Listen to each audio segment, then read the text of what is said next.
ഇപ്പോൾ അഡ്വക്കേറ്റ് ആശ ഉണ്ണിത്താൻ കൂടി telephone ലൈനിലുണ്ട്. Advocate ആശ, ഇപ്പോൾ WCC അടക്കം പലതവണ ആവശ്യപ്പെട്ടതാണ് ഈ ഹേമ കമ്മീഷൻ റിപ്പോർട്ട് എവിടെ എന്നുള്ളത്. ഇപ്പോൾ വിവരാവകാശ കമ്മീഷൻ തന്നെ ഉത്തരവിടുകയാണ് 25-നകം റിപ്പോർട്ട് പുറത്തുവിടണം എന്ന്.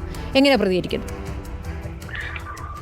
ഇതിപ്പോ ഒരു പോസിറ്റീവായിട്ടുള്ള ഒരു സംഗതിയായിട്ടാണ് എല്ലാവരും നോക്കിക്കാണുക. പക്ഷേ വിവരാവകാശ കമ്മീഷന്റെ തീരുമാനത്തിന് മുകളിൽ സർക്കാർ എന്ത് തീരുമാനിക്കും, അതിന്റെ മുകളിൽ സ്റ്റേ കൊണ്ടുവരുമെന്നും പറയാൻ പറ്റില്ല.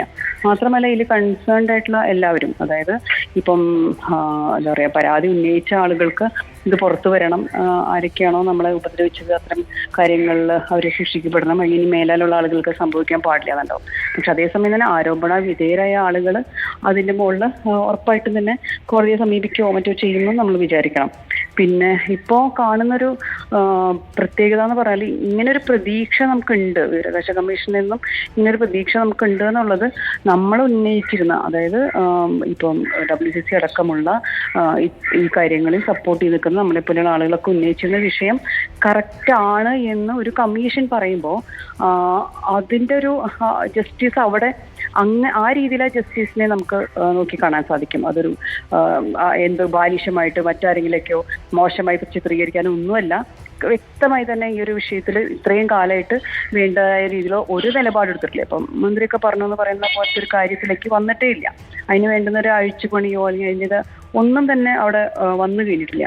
അപൂർവം ചില സിനിമാ കമ്പനികൾ മറ്റേ എന്താ പറയുക IC internal committee sister harassment ഉണ്ടാക്കിയെന്നല്ലാതെ ഒരാളുടെ പോലും പരാതി അവിടെ വരികയോ ആ രീതിയിൽ ടേക്കപ്പ് ചെയ്യുകയോ ഒന്നും ചെയ്തിട്ടില്ല. പക്ഷെ ഇതൊന്നും നടക്കാനിട്ടല്ലോ. അല്ല അഡ്വക്കേറ്റ് ആശ, ഇപ്പോൾ കമ്മീഷന്റെ ഉത്തരവിൽ പറയുന്നതും ആളുകളുടെ വ്യക്തി വിവരങ്ങൾ നൽകേണ്ടതില്ല, അത് പരാതിക്കാരുടേതായാലും ആരോപണ വിധേയരുടെ ആയാലും. എന്താണ് കമ്മീഷൻ നിർദ്ദേശം മുന്നോട്ട് വെക്കുന്നത്? എന്തൊക്കെ തരം മാറ്റങ്ങളാണ് വരുത്തേണ്ടത്? ആ രൂപത്തിൽ ആ വിവരങ്ങൾ പുറത്തേക്ക് വിടുക, അതാണല്ലോ വേണ്ടത്.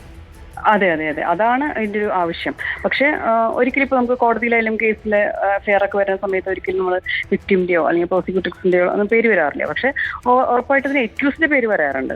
ഇവിടെ ഇപ്പോൾ എക്യൂസിൻ്റെ പേര് വരുന്നില്ല. കാരണം വെച്ചാൽ അതിന് നമ്മളൊരു മറ്റു രീതിയിലുള്ളൊരു ഇൻവെസ്റ്റിഗേഷനോ അല്ലെങ്കിൽ അങ്ങനെ ഒരു FIR ഒന്നും വരാത്ത കാരണം കൊണ്ട്. അപ്പം അതുകൊണ്ട് തന്നെയാണ് അതിൻ്റെ ഒരു സ്വകാര്യത കീപ്പ് ചെയ്താൽ തന്നെ കമ്മീഷൻ പറയുന്നത്. പക്ഷെ ഇതിലൂടെ നമ്മൾ ആഗ്രഹിക്കുന്നത് കുറച്ചുകൂടി സ്പീഡിൽ നടക്കുന്ന കാര്യം മാത്രമല്ല പറഞ്ഞിട്ട് കാര്യമല്ലോ, കുറച്ചുകൂടി സ്പീഡിൽ സർക്കാർ ഇതിൽ എന്താ പറയുക ബാധ്യസ്ഥരായിക്കാനും ഒബ്ലൈഡ് ടു ഡു. കാരണം ഇത്രയും ഒരു കമ്മീഷൻ അടക്കം പറഞ്ഞ നിലയ്ക്ക് സർക്കാർ ഒരു ഉത്തരവാദിത്തം ഇതിൽ ആക്ഷൻ ഉണ്ടാവണമെന്ന്. അതുകൊണ്ട് തന്നെ ഇമ്മീഡിയറ്റ് ആക്ഷൻ ആയിരിക്കും നമ്മൾ പ്രതീക്ഷിക്കുന്നത്. അതിലേക്ക് നീങ്ങട്ടെ എന്ന് തന്നെയാണ് ഇതിലെ ഏറ്റവും ശുഭകരമായിട്ടുള്ള ഒരു റിസൾട്ട് ഉണ്ടാവേണ്ടത് എന്നാണ് നമ്മൾ വിചാരിക്കുന്നത്. വളരെ നന്ദി അഡ്വക്കേറ്റ് ആശ പ്രതികരിച്ചെന്ന്.